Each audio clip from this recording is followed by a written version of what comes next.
Selamat sore, selamat pagi atau selamat siang untuk adik-adik semua. Kita akan lanjut materi farmakologi.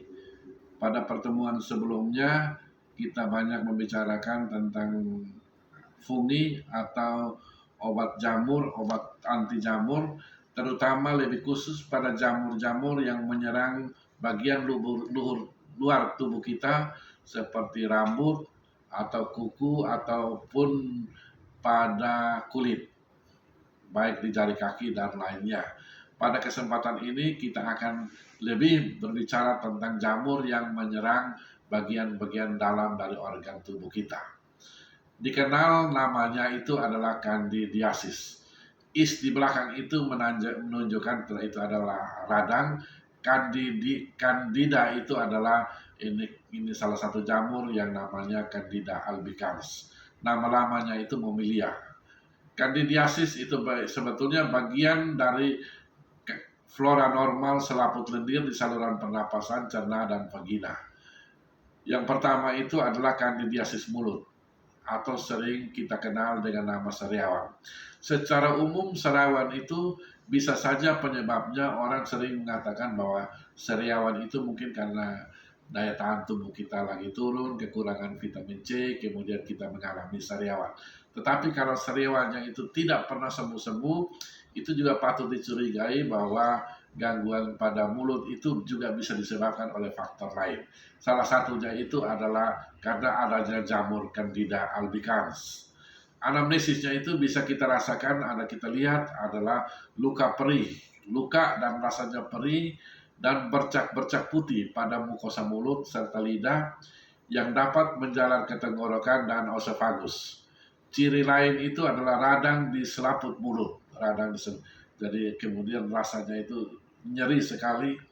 Pemicunya sering karena penggunaan antibiotik yang terlampau banyak dalam waktu yang cukup lama, penggunaan kortikosteroid, kemudian juga penggunaan sitostatik. Sitostatik ini adalah anti kanker, anti tumor yang sering digunakan secara berlebihan. Terapinya itu menggunakan fluconazole oral. Alternatifnya kalau tidak menggunakan fluconazole oral, itu menggunakan itraconazole dan ketoconazole. Kalau alternatif yang lain lagi itu juga bisa menggunakan yang tadi itu oral, maka alternatif lain juga bisa menggunakan nystatin suspensi. Nystatin suspensi itu dalam bentuk cair, ataupun amphotericin kombinasi untuk mengurangi resisten. Yang berikutnya itu tadi adalah candidiasis mulut, yang berikutnya itu adalah candidiasis usus. Biasanya ditandai anamnesisnya itu diare yang hebat, nyeri perut, obstipasi itu adalah susah buang air, kemudian terbentuk banyak gas sehingga kemudian kita sering sekali kentut saja, tetapi kemudian kesulitan untuk membuang air. Selain akibat dari penggunaan antibiotik broad spektrum, penyakit DM juga menunjang terjadinya infeksi tersebut. Jadi itu adalah salah satu penyebab daripada candidiasis usus. Yang berikutnya itu adalah candidiasis vagina. Orang sering mengatakan vaginitis, radang pada vagina. Itu biasanya ditandai dengan iritasi. Itu kemudian kalau keluar cairan busa itu keputihan, warnanya itu keputihan, kemudian gatal-gatal, rasa terbakar. Jadi gatal-gatal juga merupakan gejala umum penyakit kelamin yang lain. Tetapi kemudian ada rasa yang terbakar ya, seperti itu. Jadi gejala umum penyakit yang lain itu seperti chlamydia, trichomonas, herpes, gonorrhoeid itu juga biasanya menimbulkan gatal-gatal seperti yang diakibatkan oleh candidiasis. Jadi kalau ibu hamil, higienis yang tidak memadai dan pil anti hamil itu sebetulnya potensial itu terjadinya infeksi-infeksi tersebut. Itu sering dialami oleh ini ibu hamil atau ibu atau nona-nona ataupun wanita yang higienisnya itu tidak memadai. Keseringan penggunaan pil anti hamil itu punya potensi untuk mengalami itu candidiasis vagina atau vaginitis. Terapinya itu yang pertama itu bisa menggunakan miconazole clotrimazole dan ketoconazole ovula. Ovula itu yang kemarin saya sering sebut dengan suppositoria. Bentuknya itu dalam bentuk supo, penggunaannya itu dimasukkan ke dalam vagina itu 2 sampai dengan 6 malam. Jadi setiap malam sebelum tidur kemudian dikasih masuk ke dalam vagina. Itu satu setiap yang ovulanya itu bisa memilih salah satunya. Ada yang isinya miconazole, ada isinya clotrimazole, atau isinya ketoconazole. Salah satu dari antifungi ini itu berpotensi bisa membunuh atau membasmi candidiasis dengan penggunaan itu 2 sampai dengan 6 malam.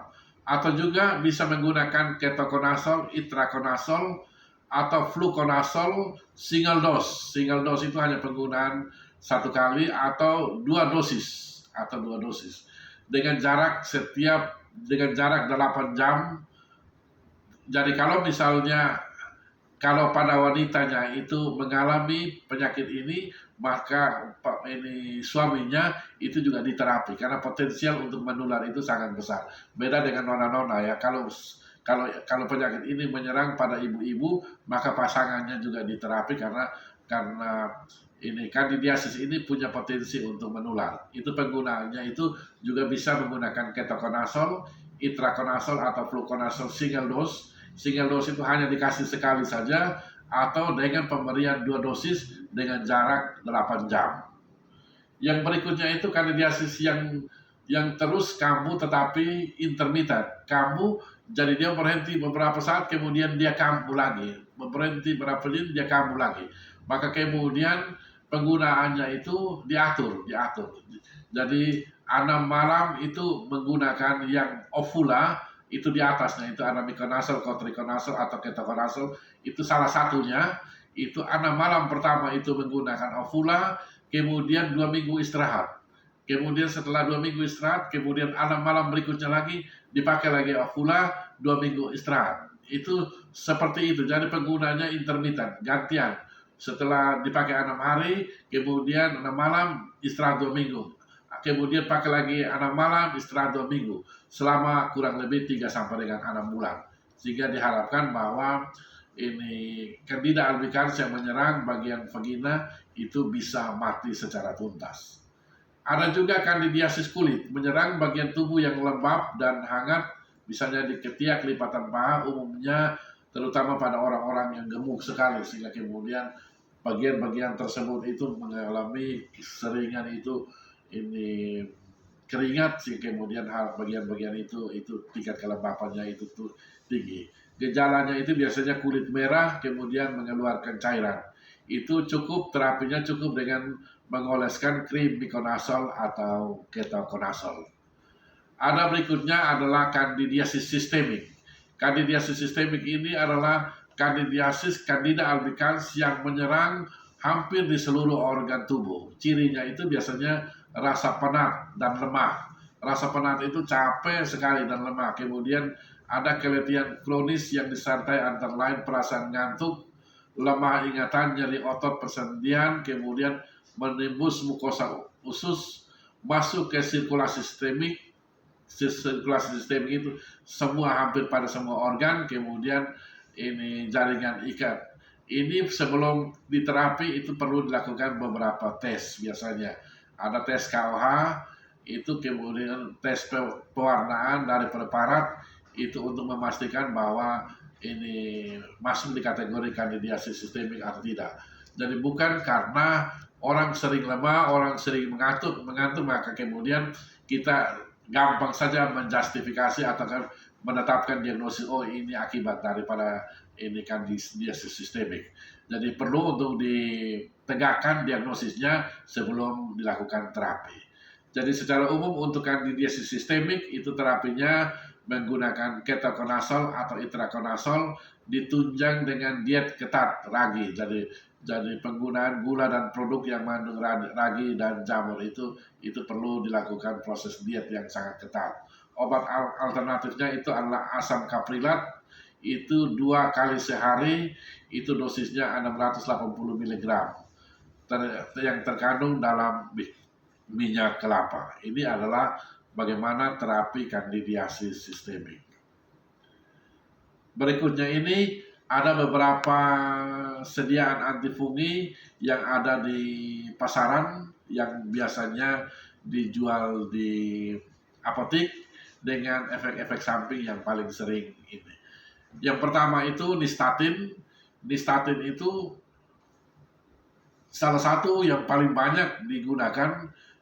Nama patennya itu ada namanya mikostatin, ada flagistin, ada flagistatin. Ini biasanya flagistatin ini banyak diketemukan itu ada yang dalam bentuk sekarang ini banyak ini suppositorium, terutama anti jamur yang kemudian diberikan kepada nona ataupun wanita dengan cara memasukkan lewat vagina. Secara umum ada juga yang dalam bentuk oral itu diberikan 3 kali sehari 0,5 sampai dengan 1 MU, itu 1 juta unit itu selama 14 hari. Kemudian efek samping yang biasanya itu dirasakan itu adalah mual-mual dan muntah-muntah. Yang berikutnya adalah obat mikonazol, itu nama paten yang terkenal itu adalah Daktarin. Kalau sering nonton TV itu dia bilang dada jamur, nah itu adalah produknya yang isinya adalah mikonazol.